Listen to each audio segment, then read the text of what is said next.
If you've ever tried to understand what a stop is in landscape photography and ended up confused, you're not alone. Even after years of taking landscape photos, I still found the word stop intimidating, like something only the pros using full manual mode really get. But here's the thing, even if you only mostly shoot aperture priority or full auto, stops still affect every photo you take. And once you finally understand what they mean, you stop second guessing your camera and really start to feel confident making the beautiful landscape photos that you want. By the end of this video, you'll waste less mental energy thinking about settings and have more left for creating your most beautiful landscape photos yet. But before we talk about stops, we need to talk about exposure. Exposure is simply how much light hits your camera's sensor for one photo.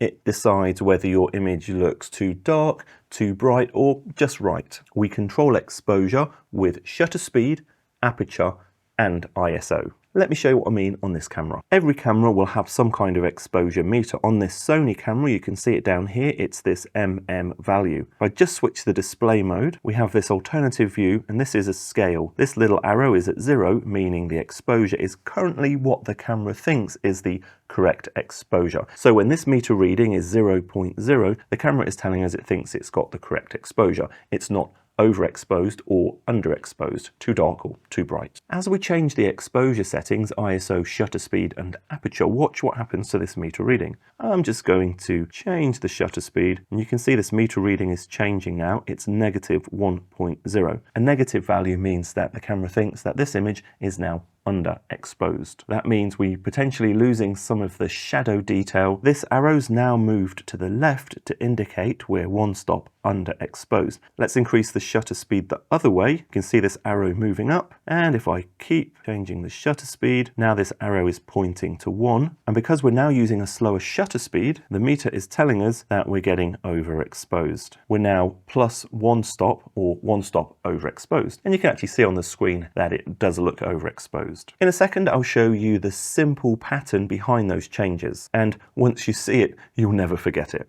A stop is the language photographers use to describe how much the light is changing, whether that's increasing stops making something brighter or decreasing stops making something darker. Every full single stop means that the light is either halved or doubled from the previous value. But here's the thing, most modern cameras allow you to change stops in 1/3 of a stop increments. So you don't always have to just go plus 1 stop up or plus 1 stop down. So in this image, we're currently 1 stop overexposed. If I just click the shutter speed dial, one little click, we've now decreased the exposure by 1/3 of a stop. I'm going to click it one more time, that's 2 clicks, and one more time again, we'll make an entire stop. And we went from 1 stop overexposed to 0 stops overexposed with 3 clicks. Just remember, 3 clicks equals 1 stop. This also works for aperture as well. I'm going to change the aperture, 1 click, 2 clicks, 3 clicks.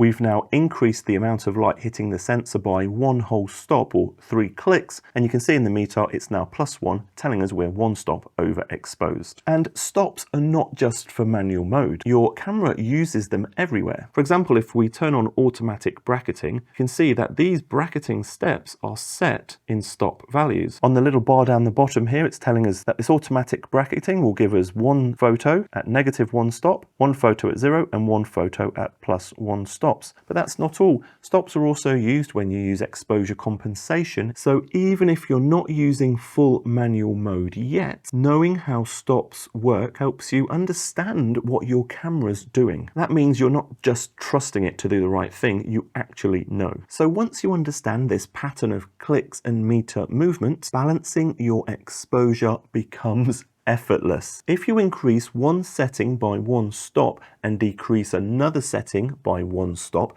you'll get back to the same exposure. Let me show you what I mean. The meter reading is at 0. Let's go and increase the shutter speed by 3 clicks or 1 stop. Now we're 1 stop underexposed according to the meter. Let's go and compensate with the aperture. We're going to use a wider aperture. 1 click, 2 clicks, 3 clicks, or 1 stop, and we're back to the correct exposure again. This also works with the ISO setting. We're going to go from 800 ISO, we're going to go down 3 clicks, 1, 2, 3. We've decreased the exposure by 1 stop, so the meter's reading -1. And let's go and decrease the shutter speed, 1, 2, 3. And now the meter reading is once again back to 0, or the correct exposure. Now you're thinking like your camera. Next, let's see how this works even if you're mixing fractions. Let's increase the shutter speed by 1/3 of a stop, or 1 click, and then we'll decrease the ISO by 2/3, so 1 click, 2 click. We're now a full stop underexposed by mixing 1/3 stop reduction in shutter speed and 2/3 stop reduction in ISO. As before, we can compensate for that